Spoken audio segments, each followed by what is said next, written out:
Welcome to our comprehensive guide on how to disable Memories notifications in X. If you're looking to manage your notification settings and reduce unwanted reminders, you've come to the right place.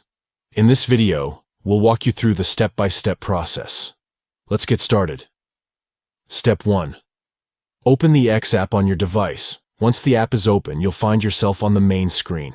Step 2. Locate the account icon positioned in the top right corner of the screen. Tap on it to access your account settings. Step 3.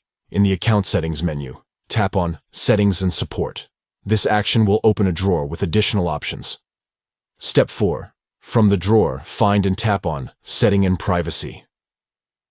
This will take you to a new screen where you can manage various settings.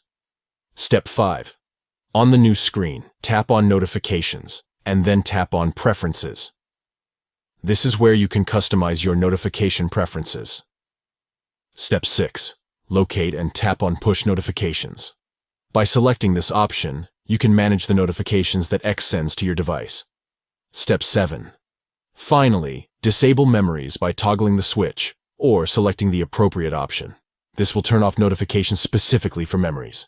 Congratulations! You have successfully disabled Memories notifications in X, allowing you to have a more personalized and focused experience without unwanted reminders. Thank you for watching, and may your X experience be tailored to your preferences, free from unnecessary interruptions.